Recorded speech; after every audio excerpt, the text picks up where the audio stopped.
है कि coal block नीलामी को लेकर के राज्य सरकार कोर्ट का दरवाजा कोर्ट जा रही है। सुप्रीम कोर्ट में हम लोगों ने अर्जी दाखिल की है, क्योंकि ये एक बहुत बड़ा नीतिगत निर्णय है और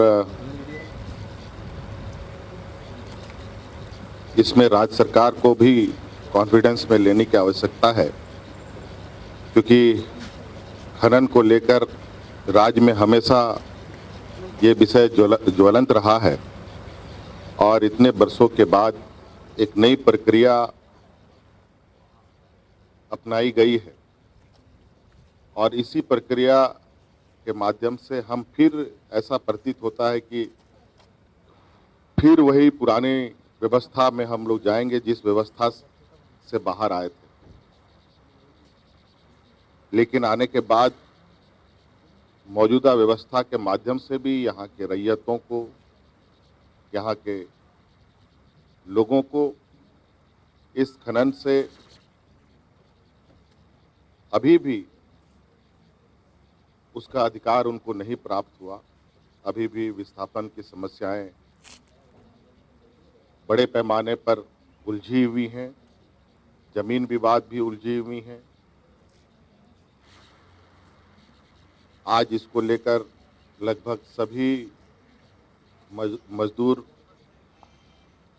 संगठन सड़कों पर है और इस विषय पर हम लोगों ने इस पर जल्दबाजी ना करने का आग्रह केंद्र सरकार को किया था।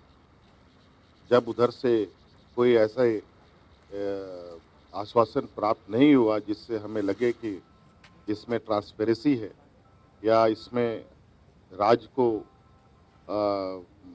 फ़ायदा है, यहाँ के लोगों को फ़ायदा है, इसको लेकर हमने ये निर्णय लिया है। इसको समीक्षा उपरांत पूरा विस्तृत रूप पे, जबकि होना तो ये चाहिए कि इतने दिनों में यहाँ खनन कार्य होते रहे हैं, इससे एक राज्यव्यापी सर्वे भी होना चाहिए था कि खनन से यहाँ के लोगों को कितना लाभ हुआ। सोशियो इकोनॉमी सर्वे कम से कम किया जाना चाहिए था, ताकि ये बात पता चले कि इस खनन से लोगों को लाभ मिला कि नहीं मिला, नहीं मिला तो क्यों नहीं मिला। तो इस दिशा में आगे कैसे बढ़ी जाए, ये बहुत बड़ा विषय था और इस विषय पे मुझे लग रहा है कि केंद्र सरकार ने बहुत हड़बड़ी दिखाई है, क्योंकि पूरा दुनिया लॉकडाउन के जंजीरों से जकड़ा है और आज जिसमें पूरे तरीके से विदेशी निवेश की भी बात भारत सरकार कर रही है, जब विदेश के लोगों का आवागमन ही अभी बंद है, तो ये चीज़ें अभी बहुत सारे ऐसे सवाल हैं, स्थानीय समस्याएं हैं और आज के दिन में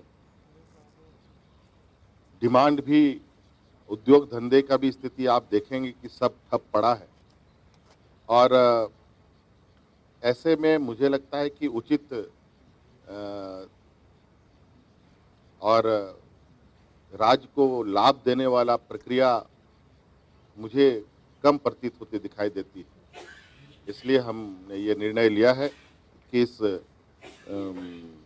विषय पर हम लोग कानूनी लड़ाई भी लड़ेंगे और इसको लेकर हम लोग आगे बढ़ें। अब तो केंद्र की सरकार हड़बड़ी क्यों है, इसके पीछे आपको तो पता ही है कि पूरी तरीके से देश में व्यापारियों का एक समूह देश को जकड़ रखा है और आज इस शोर शराबे के बीच में इस तरीके के कार्यों को करना, तो ये तो वही वाली बात हो गई कि गांव में आग लगी है और लोग कुछ सामान चुरा करके भाग गए। इसलिए अभी हम लोग इसका, हमारा विरोध है कि इस विषय पर केंद्र सरकार आगे ना बढ़े और इसके लिए राज्य सरकार को भी लूप में आना जरूरी होगा।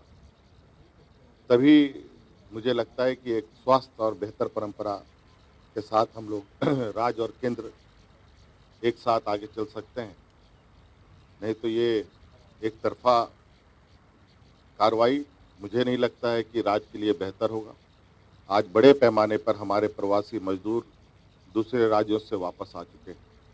आज हमारी चिंता है कि हम अपने राज्य में कैसे रोज़गार उनको उपलब्ध कराएँ। आज कैसे